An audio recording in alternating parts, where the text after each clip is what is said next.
Kira, you got some great stories, but we got a showdown happening across the Atlantic Ocean. So, very exciting stuff. Boris Johnson challenges Jeremy Corbyn, and this has to deal with Brexit. And this reason why we're talking about this story is because it impacts us here in the United States, because should Brexit happen, one of the consequences and repercussions could be is that it could severely impact the entire international economy and could be one of the things that could lead to a perhaps worse than a recession, but a true economic depression globally.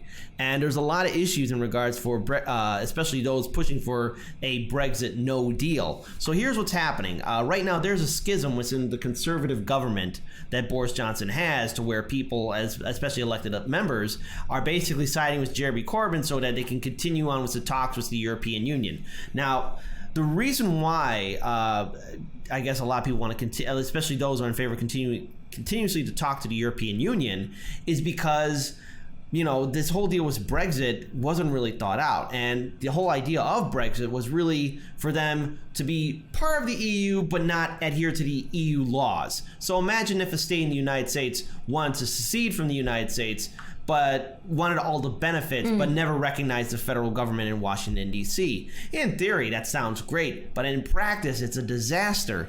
And it doesn't work. No, it doesn't. And so right now, Boris Johnson will call for a general election on October 15th if Labour and rebel Tories succeed in blocking a no-deal Brexit, which is something that they did. A vote was done, and the majority was in favor. So we are actually heading down towards an election in October. And I'm going to say this, it will be historic if Jeremy Corbyn actually defeats Boris Johnson, because that's something we've talked about for years on the show about what would happen if the Conservatives lose. So another thing to mention is that the government's now turning a page on austerity. Right now, Mr. Johnson said it was absolutely clear that the UK would get a new deal from Brussels with controversial Irish backstop removed.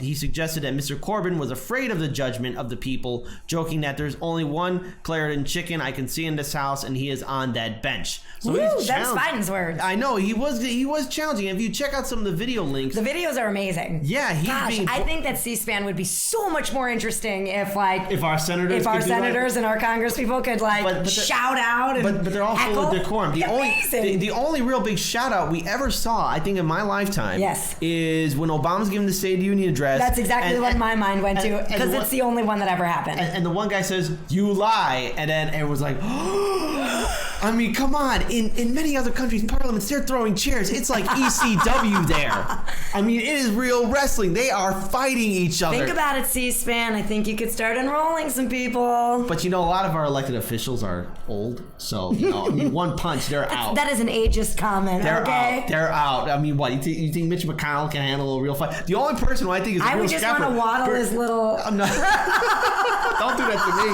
That might be there.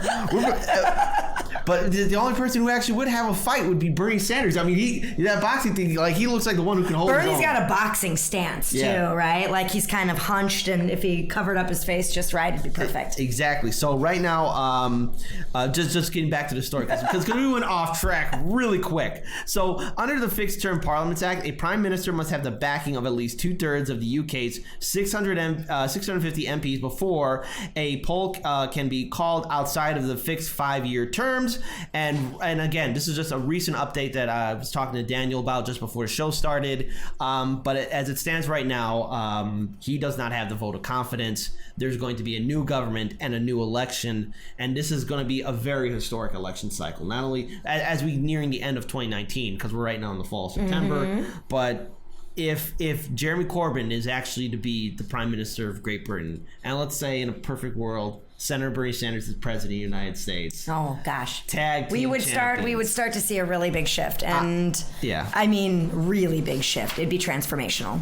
Yeah, and I think as a final note too, because what we should take away from this is that the very fact that there's a lot of conservatives, especially conservative elected leaders in Britain right now, that are starting to back away from the idea of a no-deal Brexit. A lot of them are understanding like this is an issue that we never really thought through, and they're the dog that finally caught the car, and now they know what to do. They don't know what to do with it. Okay. And now they open up this whole Pandora's box to where they don't have a solution really dealing with some of the economic issues. If there's a hard border between Ireland and Northern Ireland, we could see potential conflict happening again. And that's the last thing anyone on either side wants to see happen.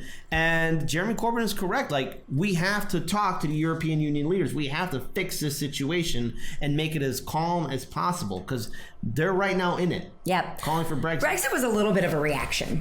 Yeah, it was a reaction to neoliberalism. It's a reaction to neoliberalism, corporatism, and a government that doesn't know how to talk to its own people. We here in the United States, we have the same thing too. We have a corrupt government that doesn't talk to its citizens. Trump was also a reaction, I would say. He was a reaction to this. So the very fact that Brexit happened should be a warning sign to anyone in politics, and also to the media as well, that we need to interact with people, get people socially involved into what's happening with their government, so they know the rules and regulations at a state level or city level, county level, federal level. Know your laws, know the political system, how it works. Get people excited to vote, get people registered to vote. Make sure they know it's their responsibility to get involved. Because for a long time, I think all of us worldwide, we've been told, our vote doesn't matter, and why I don't bother to vote. I will make a little bit of an admission on that. I stopped voting after the 2000 election and then started up again in 2012. And I was still active. I was still an activist. I even had started organizing before 2012. But I was convinced that my vote didn't matter. So I just, it was especially in the larger elections that I stopped voting, because I really felt that way. And I think that conversation is important. I think it starts here with us. Yeah. But I would really like to see some actual conversation happen between our leaders as well. I think that there's a lot of infighting and a lot of not listening and a lot of reacting. And also a lot of taking donations from corporate donors. And a lot of taking donations from corporate donors, which doesn't help either. No, it doesn't help at all. And I think now with looking at Brexit, I think especially with the public, because if a no-deal Brexit were to happen, the first people who are going to really be hurt the most are the people who live in Great Britain. Yeah. And who knows how that'll affect their country, their economy. And I think a lot of people are realizing, no matter what, a lot of businesses will be hurt by Brexit. Yeah, no matter what their political spectrum is, like, we need to really seriously have a conversation, and we need a leader who's going to address it. You just can't have Boris Johnson saying, "Oh, we're just going to get out like that." That's the last thing they need. They don't need mini Trump over there. They need a Jeremy Corbyn. Forcing that outcome will create a lot of other disasters, and then after that, it just turns into putting out fires everywhere. And that is not an effective government at all. Yeah. And so now I understand why the previous leader of Britain less so. I mean, she's probably so now too. Like, I don't have to deal with that anymore. I know, she's like, oh, thank God. Thank God. I'm not Boris Johnson. I'm done. Theresa May is like... Yeah, Theresa May. She's like probably so thankful for